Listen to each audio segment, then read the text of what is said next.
The early 2000s were a wild time in the world of video games. We were just getting away from the first wave of 3D games with systems like the PS1 and N64, and we were ushering in a new generation of consoles with the PS2, GameCube, and Xbox. Now that the hurdle of moving games from 2D to 3D had been overcome, developers had a lot more room to experiment with the experiences they were crafting.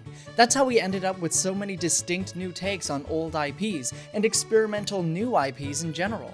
Home console gaming had become this huge collection of peculiar and noteworthy ideas. Characters normally known for jumping around in platformers were now Ghostbusters or starring in their own rhythm games. New IPs were exploring ground that, according to Wikipedia, falls under pre-existing genres, but in my opinion constitutes the invention of a whole new one. Games like Pikmin, which have you controlling hordes of little flower folk to solve puzzles, or Animal Crossing, which is just the most adorable life simulator you have ever seen, or just straight up weird titles like Cubivore. Not to mention dozens of other games that I just don't have the time to touch on in this video. Even Mario was taking a break from his regular rescuing the princess shtick to do his part in saving the environment. You see, the early 2000s were home to a lot of climate change and global warming awareness campaigns, and having grown up during that time, I can really say they had their impact. This was the first time I can actively remember seeing a road that wasn't cluttered with discarded Tim Hortons cups and other miscellaneous trash. I can't find any sources that outright state this to be the inspiration for Super Mario Sunshine, but it certainly fits the trend, and apparently this environmental activism worked out pretty well for our red-clad plumber, with the game raking in over 6.28 million sales, securing it as the third highest selling game on the GameCube. But while Mario was strapping on his water tank and cleaning up Isle Delfino, I was off doing other things.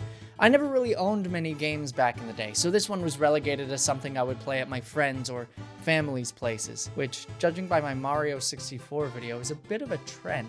That didn't stop me from loving Mario at all, though. I even ended up getting a copy for the GameCube when I was still studying in university. But with university being what it is, I still never really had much time to play it. So, with the re-release of the game in the form of Super Mario 3D All-Stars on the Switch, I finally had a chance to play the game in its entirety. Unfortunately, the game was delisted on March 31st, 2021 and is no longer available for sale. If you're lucky, you might find a copy at your local games or department store, but it seems this one is locked in the Nintendo vault until the foreseeable future. I really do hope Nintendo sees the error in their ways with that decision, and despite the opinions of a lot of retro purists out there, I always base my reviews off of the most recent legally available version of a game. So without further ado, let's check out Super Mario Sunshine on the Switch. This game really stands out in the way that it presents its setup because it's the first Mario game to start with an actual cutscene. Mario, Peach, and Toadsworth are on their way to the tropical paradise of Isle Delfino for a luxury vacation, but immediately upon landing, they're confronted by this moving paint-like goop. Mario heads off to find assistance and instead stumbles upon the Flash Liquidizer Ultra Dowsing device, also known as Flood. Basically a really fancy power washer created by GAD Science Incorporated. Turns out Mario has a doppelganger, and they're behind a recent string of vandalisms that's been plaguing Isle Delfino since shortly before his arrival. This recent string of events has caused all of the Shine Sprites to vanish from the Shine Gate, casting darkness over Delfino Plaza. As you can imagine, the locals are not happy about this and sentence Mario to clean the entire island. Then, after some quick exposition from Flood, actually that's about it. That's the whole setup. What's really interesting about this is that they went through the effort to fully voice act the thing, but unfortunately the voice work doesn't really get its time to shine. And remember, we'll be watching you, pal. Yeah. The audio mixing is horrendous. Thank goodness for subtitles because you can barely hear what some of these characters are saying. It's still pretty cool that a simple platformer like Mario got an actual story. In fact, and I guess slight spoiler warning here, you can skip to this timestamp if you don't want those. It's a 19-year-old game, but somebody in the comments gonna get upset, so... Okay, are we good? This is the first time we ever see Bowser Jr. Bowser himself has convinced him that Peach is his mom and that Mario is actually the one trying to kidnap her. At the end of the day, we all know how the story goes. Mario wins and the Bowser family is defeated. Bowser admits to his son that Peach isn't his real mom, and Junior vows to fight Mario again when he's older. I wanna fight that Mario again. It's actually kinda nice. There's a little bit of character growth here, and it was a cool way to introduce a recurring character to the franchise. Although, Bowser's voice still sends me through a loop. Junior, I've got something difficult to tell you about Princess Peach. In future games, even when there is some voice acting, Bowser speaks through grunts and roars, so hearing him speak like some normal dude really throws me off.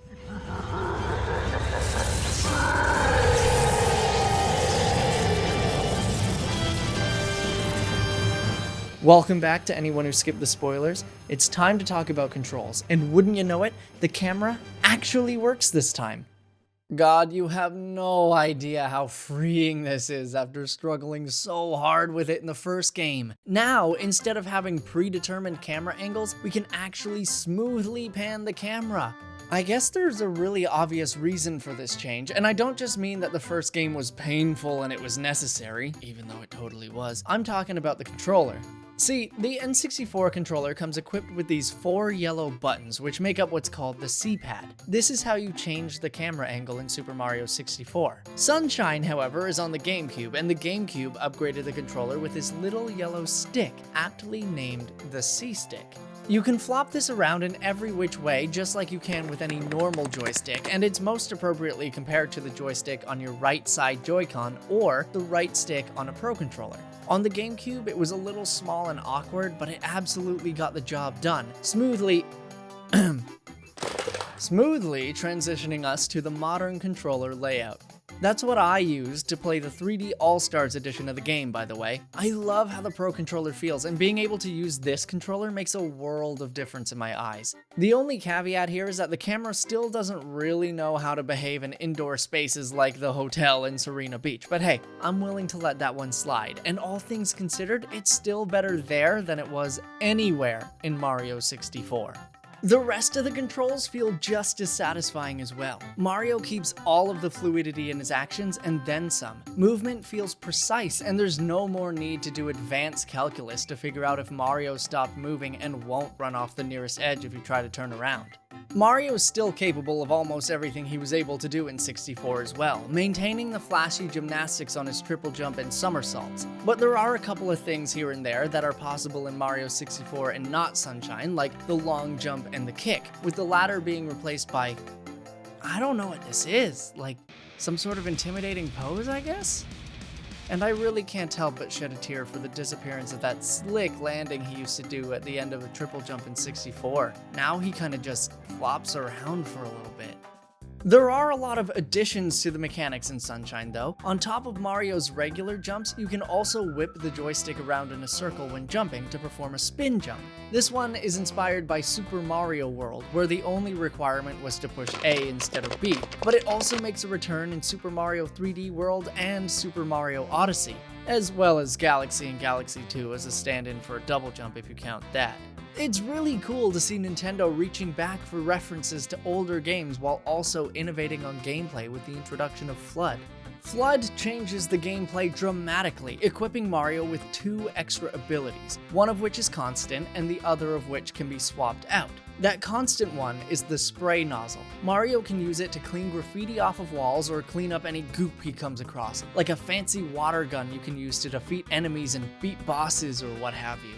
The other one is the hover nozzle. This can be used to help Mario cover long distances or let you adjust your position in midair to make the platforming challenges more manageable. It honestly makes the game way more beginner friendly than most other platformers, and most platformers are really beginner friendly. Not only does it help ease the accuracy necessary to make any jumps in the game, but those little vertical water trails that shoot down out of the nozzle can be used to line yourself up and get a slightly better idea of where you really are in 3D space. While that certainly doesn't eliminate the 3D orientation problem, it definitely helps it, and I think that's a great addition. One of the hardest obstacles in designing a 3D game, and especially a 3D platformer, is figuring out how the player is going to orient themselves in 3D space. You ever notice how in basically any platformer ever, the character's shadow kinda defies the laws of physics and stays directly beneath them at all times? That's the most common way of solving that issue. You may even notice some games like Crash Bandicoot 4: It's About Time go as far as to highlight the shadow while you're in the air, drawing even more attention to your location in 3D space.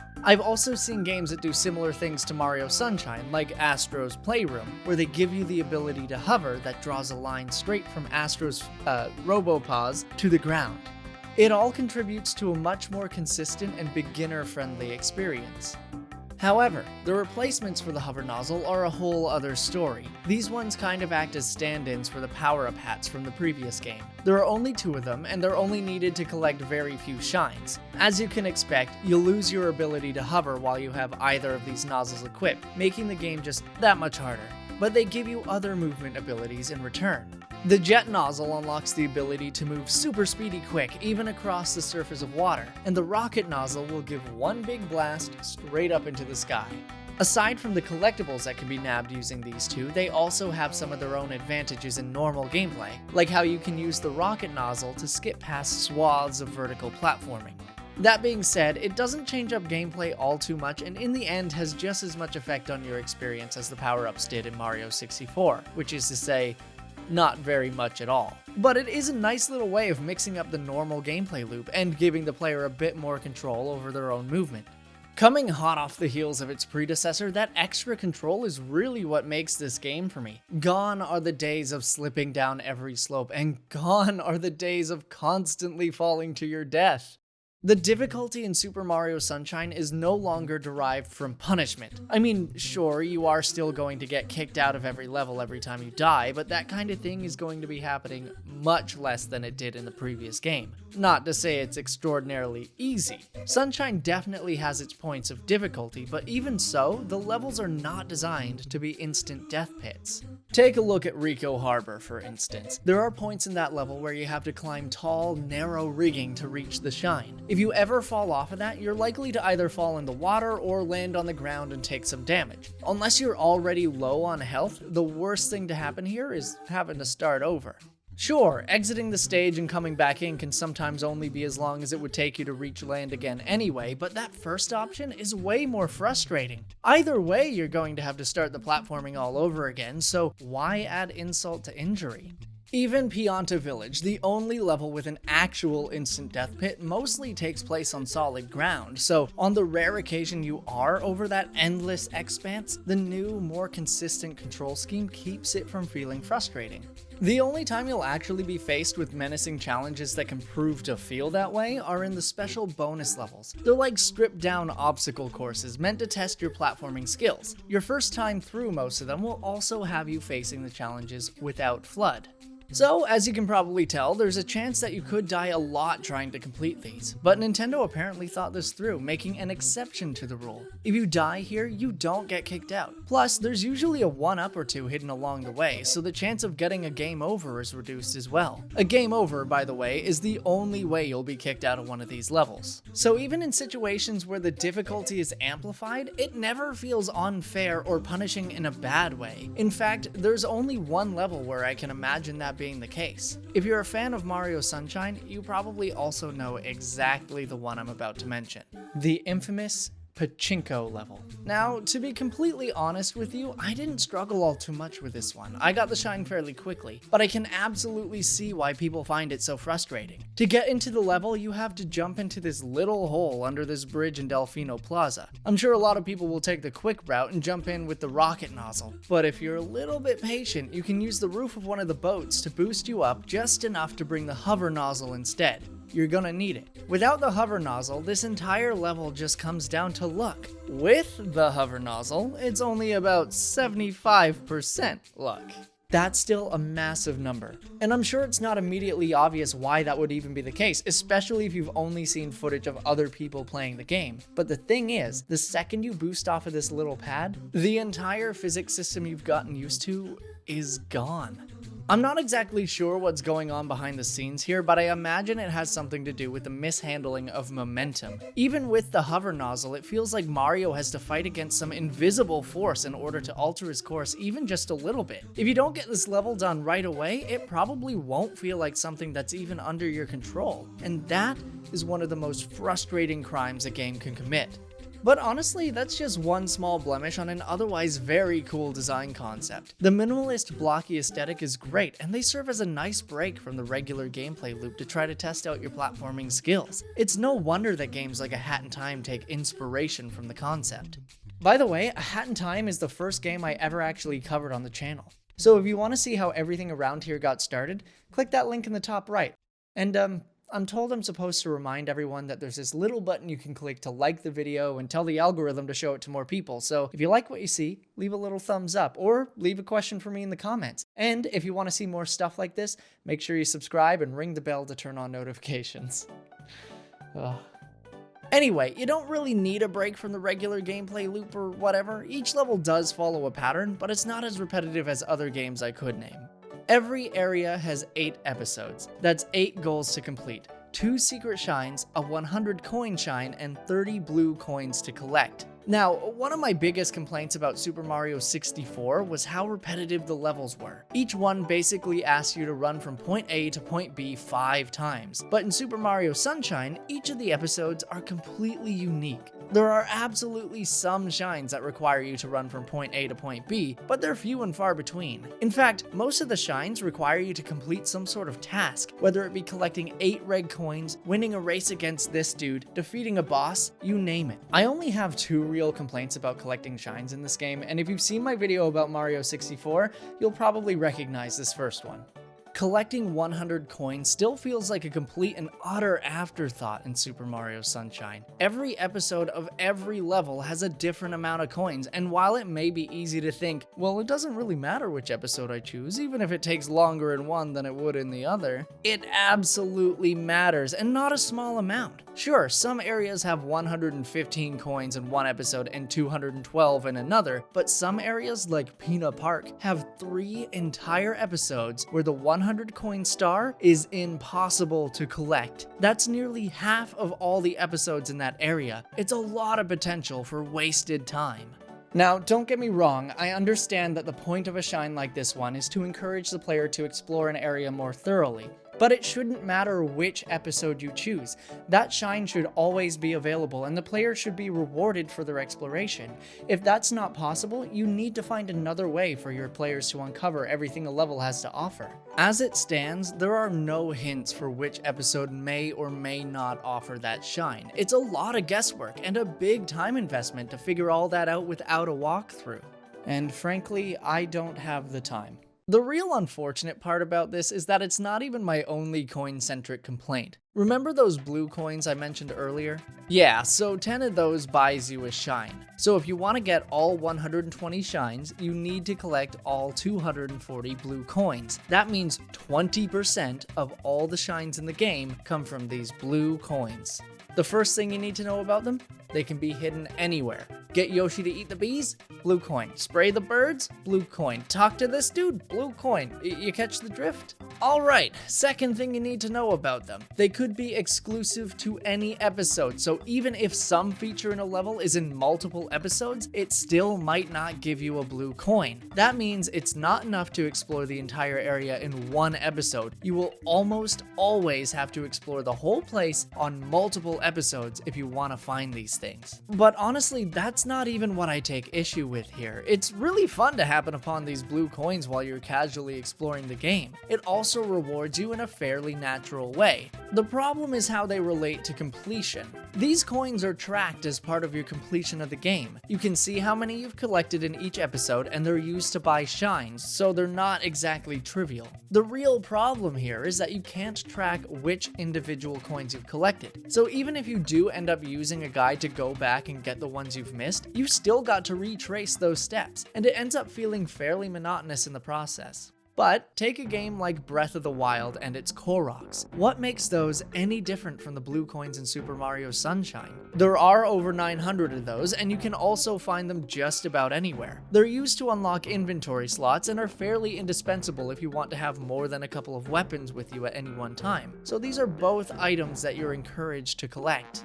The big difference is how you're encouraged to collect them. By collecting Koroks in Zelda, the difficulty of the game is decreased. There are also so many of these things that even though they are marked on your map after collection, it would be unfeasible to go looking for all of them. Not that people don't do it anyway. And on top of that, there is no tracker in-game for how many total Koroks you've found, just how many seeds you have left after spending them on inventory slots. You're not meant to go searching for all of these, and it's obvious. But in Sunshine, there are only 30 blue coins per level, and the only reward for collecting them is unlocking more shine sprites, which are how progress is measured in the game. You see where I'm going here?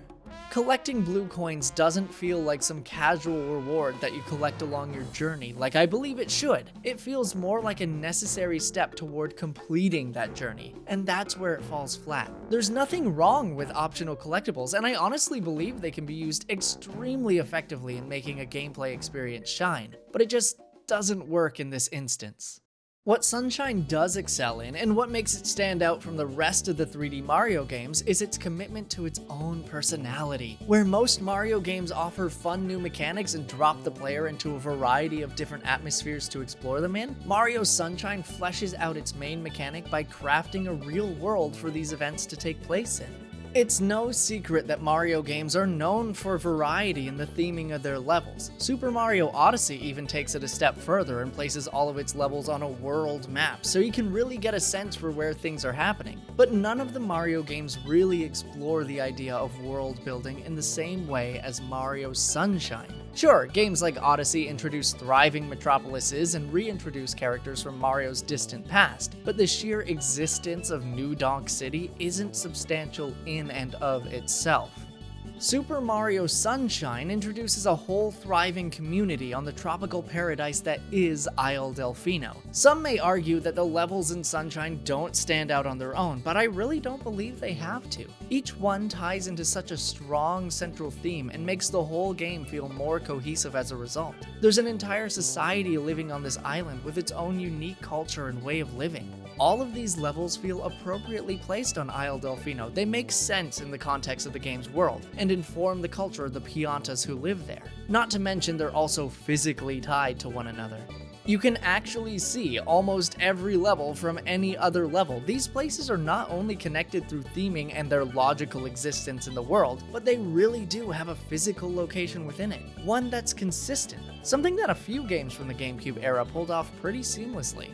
Even if we isolate Delfino Plaza as the hub world for the game, it's a straight improvement over Peach's Castle in Super Mario 64. The castle is hollow and empty in comparison to this thriving plaza. The places you visit are real, not just some imaginary world within a painting. And on top of that, the plaza dynamically changes with the amount of shine sprites you collect. The world of Mario Sunshine is absolutely bursting with life. That's not something you can say about every Mario game, and it sure as hell isn't something you can say about its predecessor. The sheer amount of character in Super Mario Sunshine is exactly what makes it prime GameCube content. It showcases so much of what that era in gaming had to offer, and it highlights the profound versatility of the Mario franchise. The world-building potential for games like this is incredible, and while it realistically has no impact on the lore of the Mario universe, it definitely makes every interaction you have in the game feel just that much more natural.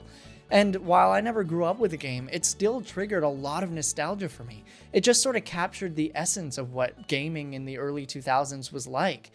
So what isn't there to love? Thanks for watching. I'll see you next time.